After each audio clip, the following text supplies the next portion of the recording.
देश में नक्सलवाद के खात्मे की डेडलाइन 31 मार्च 2026 तय की गई है। इस डेडलाइन को अब महज 4 दिन का समय बचा, लेकिन इस बीच अब देश की संसद में नक्सलवाद पर बहस हो रही है। कैसे नक्सल फ्री इंडिया की कार्रवाई की गई और पूरा अभियान कैसे चला, विपक्ष के सवालों का जवाब सदन में गृह मंत्री देंगे। बता दें कि 30 मार्च को सर्वोच्च सदन में नक्सल मुक्त अभियान के बारे में पक्ष और विपक्ष अपनी राय सदन के अंदर रखेंगे। इस बहस की शुरुआत शिवसेना सांसद श्रीकांत शिंदे करेंगे।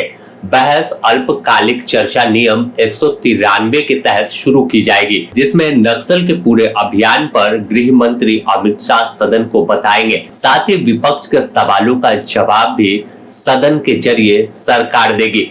साथ ही नक्सल अभियान के बाद कैसे विकास का रोड मैप तैयार किया गया है, आगे की सरकार की क्या योजना है, इसकी पूरी जानकारी सदन को यानी पूरे देश को गृह मंत्री अमित शाह देंगे। साथ ही यह जानकारी दी जाएगी कि अब तक अभियान में क्या कुछ अचीवमेंट मिला है, कितना नुकसान उठाना पड़ा है और आगे किस रणनीति पर सुरक्षा बल के जवान काम करेंगे।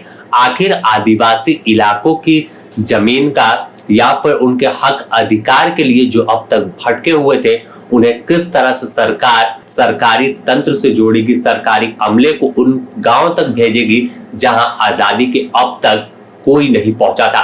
तो सबसे पहले अगर हम बात करें तो गृह मंत्री अमित शाह ने देश से नक्सलवाद के खात्मे की डेडलाइन 31 मार्च 2026 तय की है।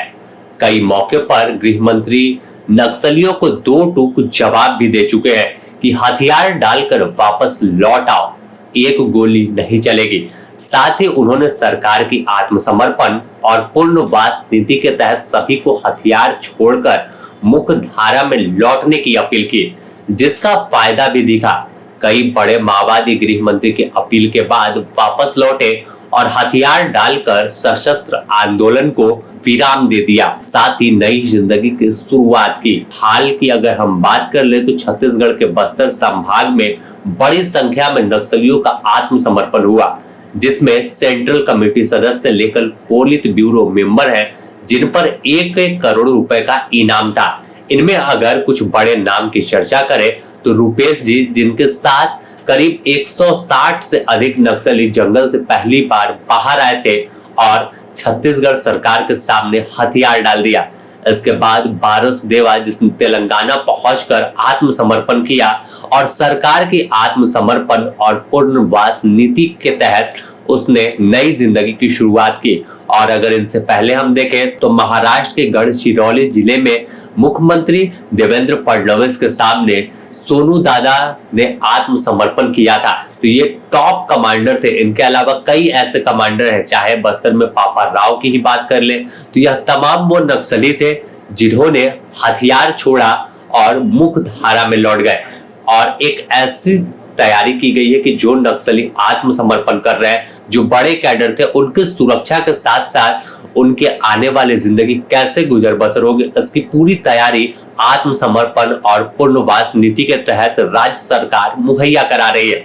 इसके अलावा अगर देखें तो जो नक्सली हथियार नहीं डाल रहे थे, जंगल में ही मौजूद थे, तो सुरक्षा बल के जवान दूसरी तरफ ऑपरेशन भी कर रहे हैं। उस ऑपरेशन में कई बड़े कैडर को मार गिराया है, जिसमें बसवराजू, माड़वी हिड़मा, झारखंड की बात कर ले तो अनलदा, सहदेव सोरेन जैसे कई इनामी नक्सली, प्रयाग मांझी की बात करें, उन्हें सुरक्षा बल के जवानों ने एनकाउंटर में ढेर किया। यानी कैसे पूरे ऑपरेशन को अंजाम तक पहुंचाना है, किस तरह से पूरे अभियान को एक बेहतर रणनीति के तहत सुरक्षा बल के जवान ऑपरेशन को लेकर आगे बढ़ रहे हैं। लेकिन इस बीच अब डेडलाइन के नजदीक आते ही लोकसभा में जब बहस होगी, तमाम जानकारी सरकार भारत के लोगों को देगी कि कैसे पूरा ऑपरेशन चला है, किस तरह से कितना नुकसान हुआ और कितना नक्सली मारे गए हैं, क्या कुछ अब तक विकास की बात जो हुई थी ग्रामीण इलाकों में जहां नक्सलियों का डेरा था वहां तक हुए। तो पूरी जानकारी 30 तारीख को गृह मंत्री अमित शाह बहस के दौरान लोकसभा में देंगे।